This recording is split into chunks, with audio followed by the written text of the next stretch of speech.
Good morning, everyone. This is Royce come back at you with yet another kind of a ramble, but it is a ramble that is catered. I have a very special friend here with me today. We're here to talk with you about the new Columbia TriStar Sony film Garfield. Just Garfield, I think. And to cater it, I have the Lasagna Classico from Olive Garden. I got a spoon here. Let's eat, and I shall regale you about my relationship with the franchise and my thoughts on the movie.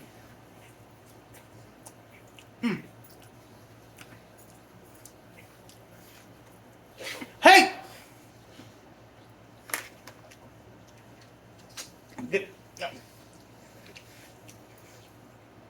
I will kick you out. No playing with my wires. Anyway, I, like many kids, grew up with Garfield. The Christmas special, the Halloween special. Excuse me. And the Bill Murray movie was a constant rental at our house.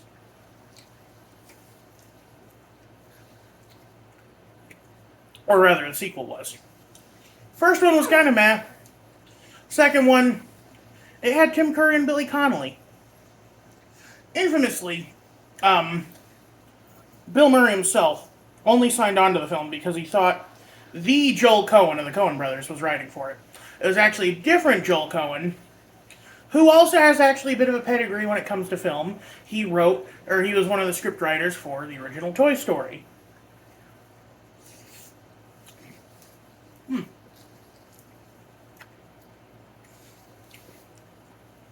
Now, the Bill Murray movie was fine, but it kind of missed the point of some of the characters. Namely, I think the biggest one who is ironically Liz. John's love interest. Because in the comics and TV show, she's a very sarcastic, deadpan woman. She's usually got that half-lidded stare. I remember from the Thanksgiving special, she agrees to come to John's Thanksgiving and says, "I can't stand to see a dumb animal suffer." Because John's stumbling over his words trying to invite her to dinner. And then, of course, you have the Halloween special, which is amazing. It's got ghost pirates. It's like The Fog, but with less leprosy.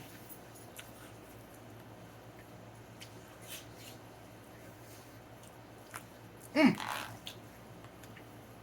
best part of this lasagna is honestly the ricotta.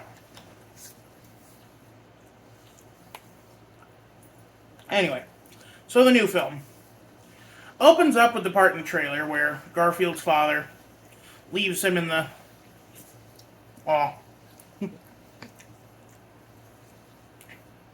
leaves him in the alley to go get food. Garfield doesn't see him again, and then goes and finds John at Mama Leone's, which is an actual thing from the comics. Like that Garfield was found by John at Mama Leone's. Apparently in the comics, Garfield has a mom, and she does visit him constantly.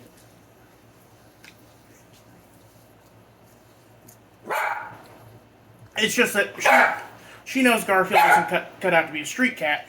That's why she let John take him. I know you want. I'll give you the meat sauce that's in the bottom here. Let me finish.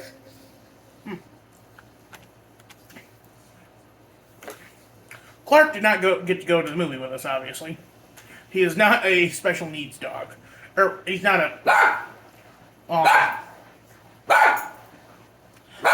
he is not a... He's not an emotional support dog.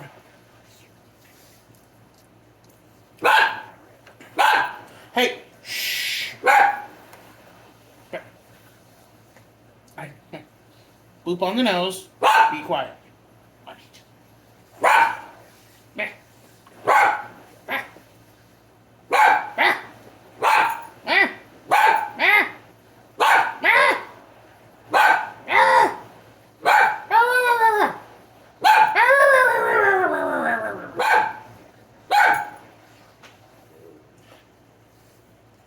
That dog is going to be the death of me. Anyway. So, now, we run into the film's biggest thing with the first scene. Garfield is voiced by Chris Pratt. The crispiest of rats. Now, I admit I've got a bias against Pratt, but I think a lot of people aren't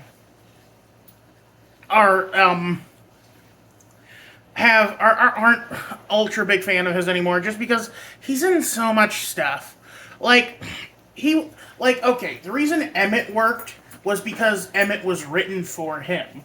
The reason Star-Lord worked was because Star-Lord was written for him. Mario and Garfield are not written for Chris Pratt. Now, some people say that it should have been Nick Offerman. Personally, I think it should have been Jon Benjamin. Nick Offerman played Ron Swanson in Parks and Rec. Jon Benjamin plays Archer and Bob and Bob's Burgers. Also the Coach and Home Movies, if any of you remember that show.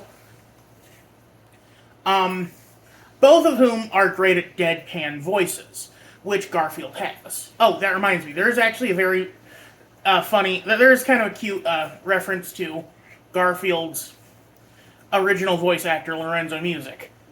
Also, who was actually a pretty big time producer before he, and just was a voice actor as a hobby. Anyway,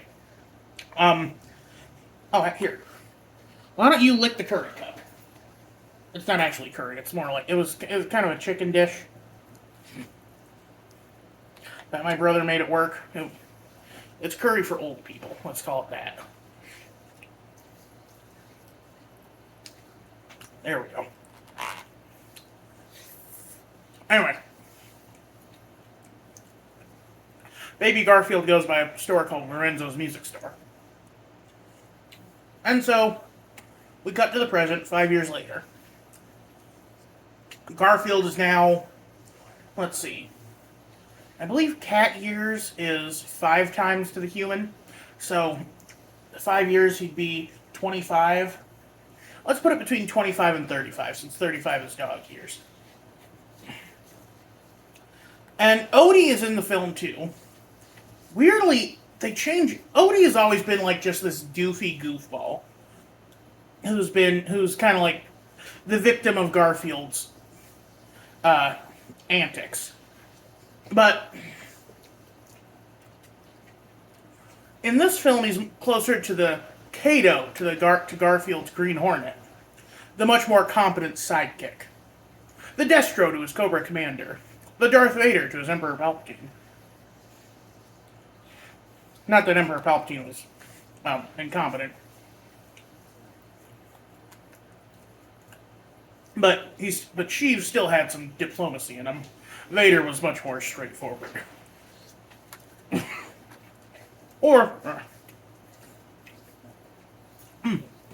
Anyway, so Garfield is kidnapped, and reunited with his dad, who is a literal cat burglar, and they have to pull off a crime together. Now, the film is actually, the writing is cliche, but the physical humor is stunning. It's similar to Madagascar or Hotel Transylvania, where everything is on, like, the rapidity of the animation. You know, there's joke, joke, joke, joke. A lot of really good physical humor here. I took my brother to go see it, and even he laughed a couple of times, and he's not really a big laugher. He is a big laugher when he's telling the jokes, which are usually very off-color.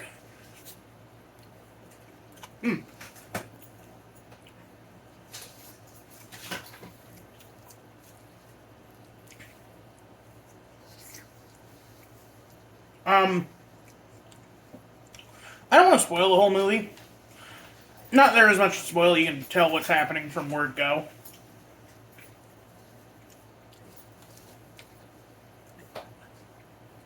So, let's just go over some of the actors in it. Chris Pratt is Garfield. I'll give him a C. Very average. Not terrible. Not phoning it in the way Bill Murray was, but not as good as it could have been. The dad was played by Sam Jackson. Really good job. Because it's Sam Jackson. He always does a good job.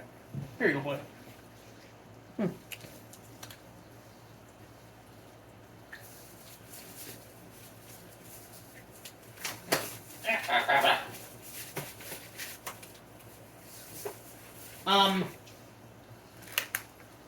Got salad here.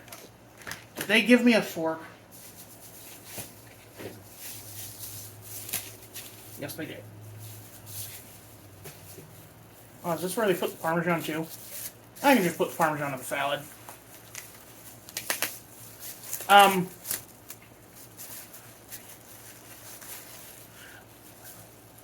The henchmen to the villain were really fun, as was one of the other people.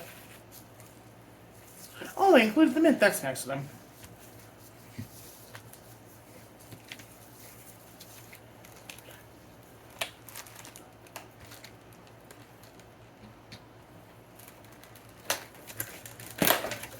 I'll eat the onions, I'll eat the pepper, I'll even eat the tomato, but I hate olives.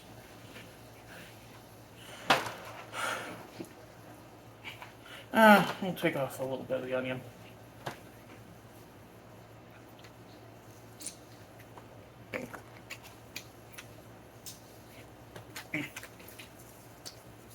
Oh, spicy. Anyway.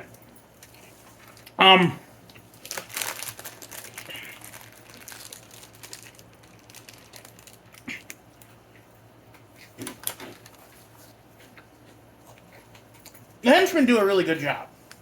There's a lot of really good physical comedy with the henchmen.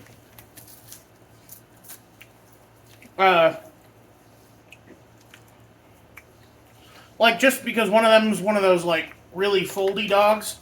So, like, his skin is just so loose and, like, liquidous. He oozes onto the scene and is just an absolute juggernaut. And then the other guy is one of those hairless Mexican dogs. I forget what they're called. There's one in Coco.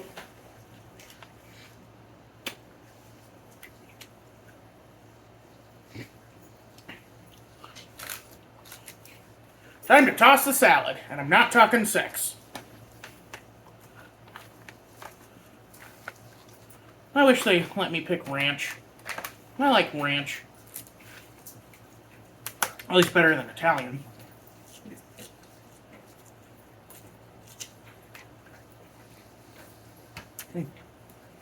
This Italian's okay.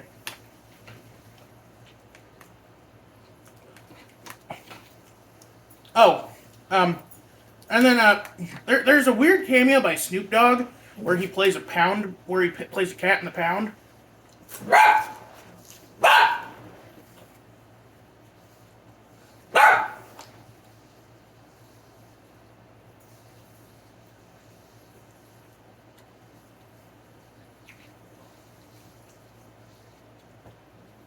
You like lettuce now?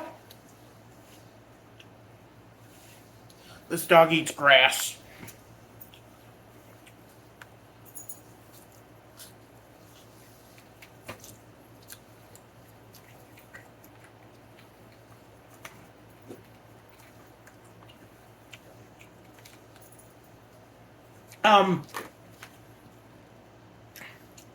Oh, there's a spy character voiced by Ving Rhames who's really cool.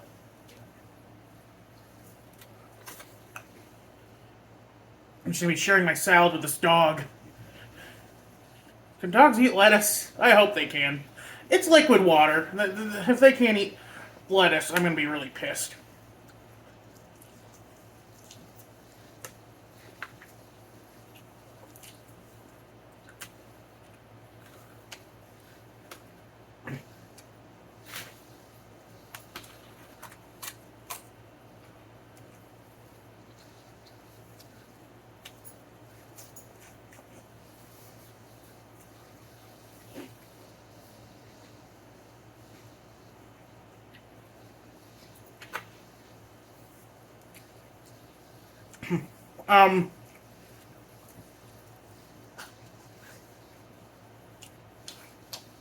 There's a...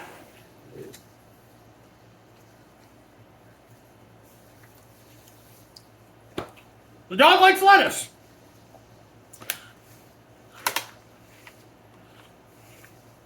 I have to end this video soon.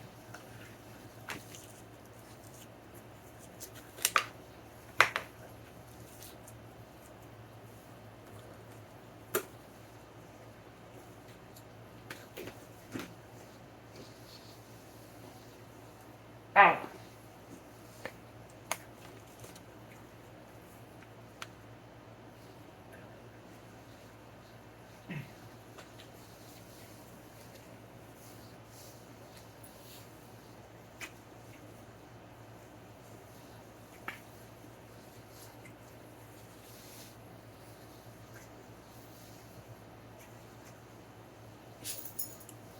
Overall, the movie's okay. Kids will love it. Adults will sit through it fine. Honestly, the worst part of it was the trailers. There were so many trailers for bad movies in front of that movie.